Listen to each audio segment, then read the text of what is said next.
What's going on, everybody? Thanks for joining me here in the studio, and welcome to the channel, the Northman Project. I appreciate you watching, and I'm just kind of goofing around tonight. I got this new little radio. This is my third one, actually. It's a new Baofeng, all these numbers, Baofeng UV9G, and it's a GMRS version. I think it's the GMRS version of the UV9R, the ham radio version, but this is the GMRS, transmit only on GMRS. And yeah, we'll talk about this a little bit. It's a good radio for 50 bucks, $48.99 on Amazon right now. And I dig it for 50 bucks. You get a lot for this thing. I'm going to try and make this quick, but there's a couple things that I want to talk about. There are little quirks that might help you out. The NOAA bug, when you pull this thing out of the box, I'll talk about that. When you scan through, it stops on NOAA channel. Every time I'll talk about that. Show you on. It's not chirp. I don't have chirp. I don't think it's compatible with chirp yet. But I did download the Baofeng software for this radio. I just wanted to talk a little bit about the GMRS itself.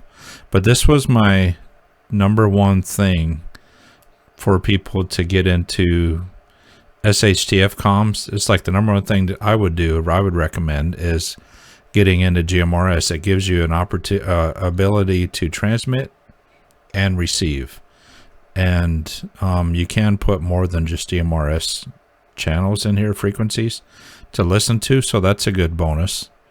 Basically, this is like a little Baofeng. I mean, like every other little UV5R, something like that. It's real similar to go through the menu and all that stuff.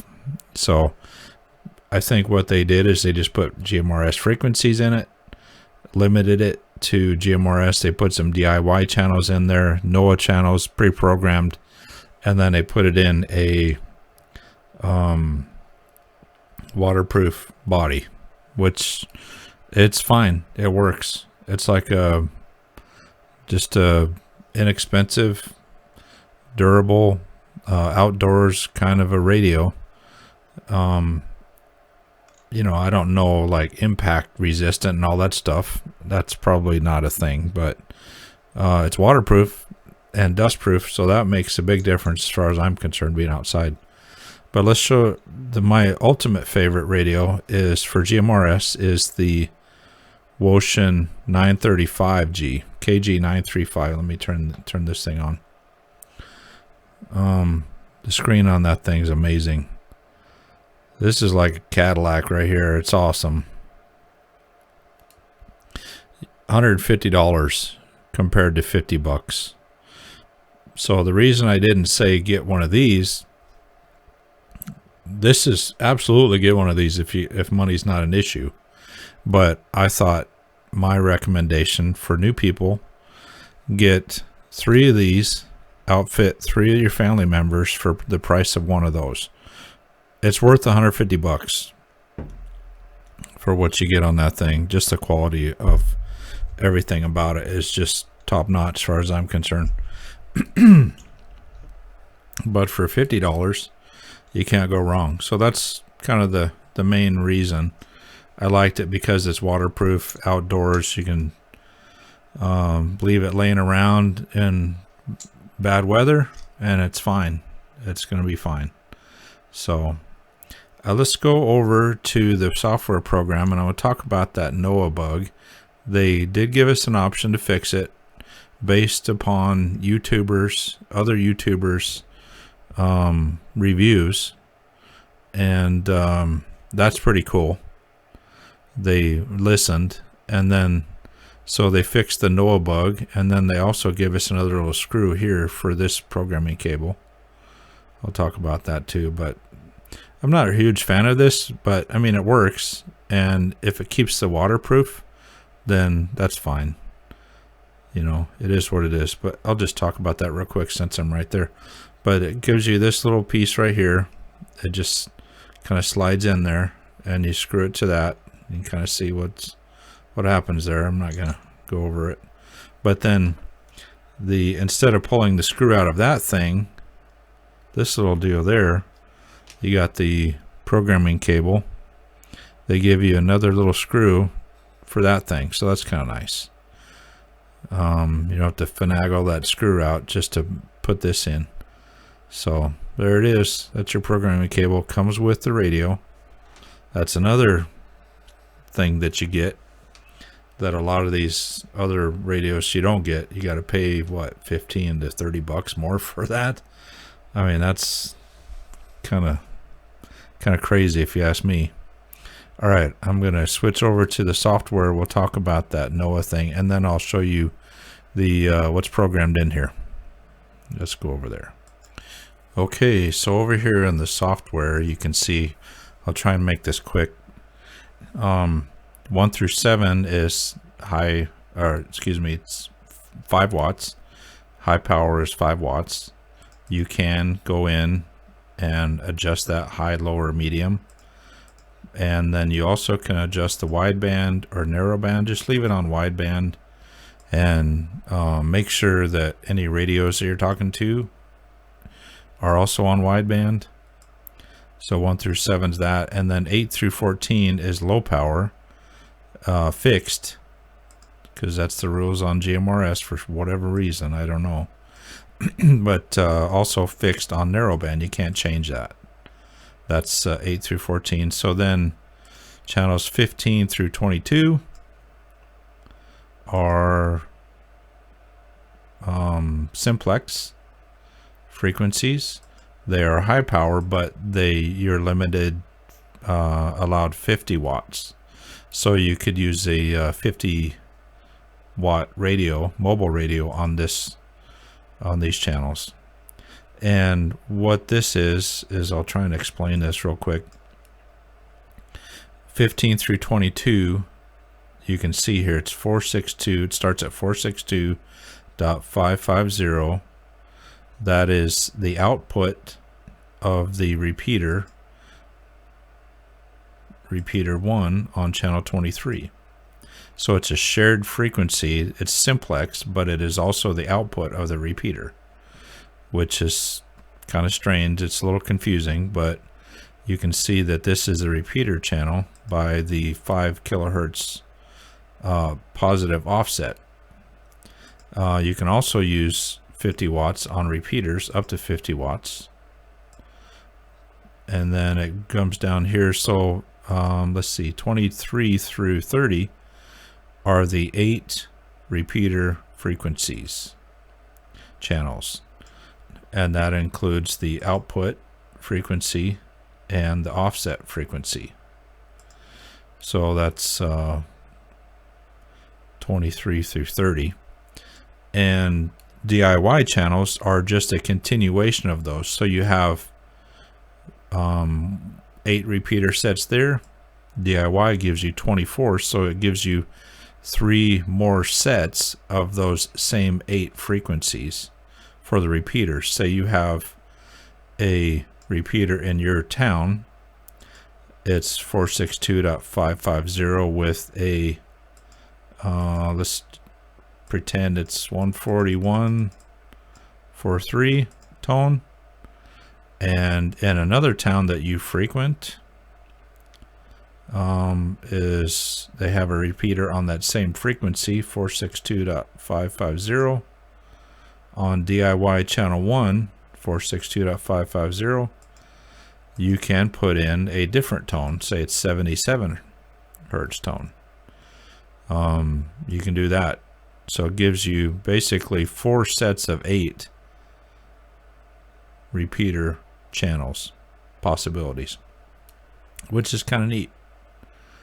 And so on the channel starting at 55, this is where you can put in other frequencies like the ham band. So let's put in 146.5200, and that is the call channel for ham radio, 2 meters, 2 meter call frequency.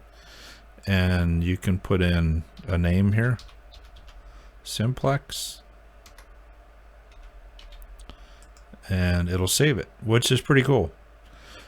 And you can also, let me say that you can change the names on the DIY channels and also the repeater channels if you have a certain name, say a mountain peak that you are familiar with or whatever. So it does give you some good options for a GMRS radio that a lot of them are usually locked down pretty good. It does give you some pretty good options, but the NOAA fix, the scan fix, you can see there's blank channels here.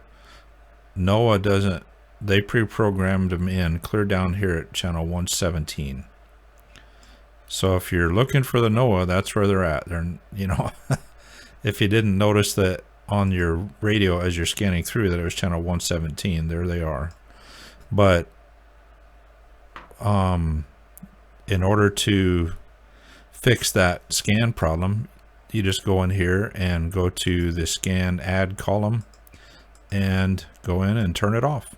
You go in and turn each one of them off, and when you go up here to write to your radio, write it back and save it on the radio, it will no longer be a problem. It'll scan through without stopping every time on the NOAA channel. So let's go up here to edit real quick, option features, and I changed this auto backlight to 10. I wish they gave you more time. Squelch level you can change. To be honest, on these are just like every other Baofeng. The squelch doesn't really do that much. It doesn't have a huge effect on interference. It's doesn't work that well, but it's there. And so you can go in and change these other things if you want. Change some stuff, your backlight colors and whatnot. But yeah, then just write to radio and then you're good to go. So trying to think what else. Oh, one other thing that I not on the software, but the radio itself, what I would have liked to have seen, which no, I don't think any other Baofengs have it, but I would have liked to seen a USB-C. That'd have been pretty cool. I don't know how hard that would be to fix or to do, but even for that, you get for $50 radio.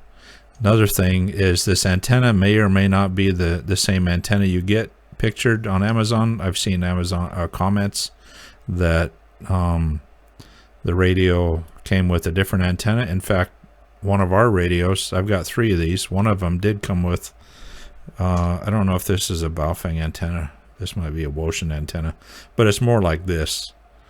I can't remember if I talked about that or not. So the antenna might be different. And then on Amazon also, it talks about the battery being 1500 milliamp, and it's actually 1800 milliamp on here. See if I can pull that off real quick and show you. I don't know if it'll be that easy to see. Yep, 1800 milliamp right there. So it is 1800 milliamp, and it clicks on pretty solid. It's a good fit. Just gotta make sure it's in place. It's got your Baofeng flashlight and a strobe. That works just fine. And let's turn it on real quick so you can hear it. Let's change the 118.45. All right. Throughout the area, skies ranged from clear to partly cloudy. Yeah, it's not too bad. It's a Baofeng. I'll do a comparison here, size comparison to the Baofeng UV5R. No extra battery. It's very similar. And then to the Woshin 935G. Turn that on again. Yeah, that screen is just beautiful. But it's almost identical size to that.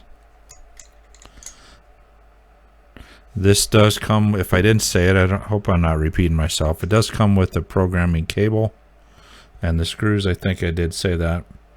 Charge cradle, belt clip, all that stuff. For $50, man, you can't go wrong with the thing. And 3-mile test on simplex. I can hit repeaters 30 and 20 miles from me right here. It's a good little radio, and not just for SHTF, but for hiking, for camping, outdoors, fishing, just going for a walk, chatting with your buddies, whatever, testing things out, having a little backup set up for comms in case there's power outages, or maybe talking in your neighborhood. I think it'd be kind of fun to do a little neighborhood net just on simplex and see who's close to you. That's kind of important, I think, anyhow, for connecting when stuff really happens, you know, like SHTF stuff. You got to have a network and make sure all your people are up to date on it and know how to use the radios. It's pretty simple. So, yeah, I recommend it. My number one recommendation is the Baofeng UV9G because it's waterproof, it's rugged, and it's inexpensive. I do like this one. This is my favorite one. It's IP66, the Woshin KG935. It's IP66, so it's fine for, you know, taking the dog for a walk out in the rain or whatever, or not getting it soaking wet. But it's $150 if you're going to be more into it. Get everybody set up on these is my suggestion. Then go play and have something for yourself. Oh, one more last thing that I remember. The microphone on this, it's on the right side of the radio. You got to actually bring it up to your mouth and talk into the microphone. It's a little bit low audio, but make sure also, just talking a normal voice, but make sure also the radios that you're talking to are on wideband, and make sure this is on wideband. But you saw in the software that they were all the ones that you could program on wideband were already set to wideband. And then maybe collect some other frequencies, put in some ham repeaters in there. Good all-around little radio for listening, monitoring, whatever, you know. So thanks for watching, guys. I'll have affiliate links below, and appreciate the support. You guys have a good one. We'll catch you later.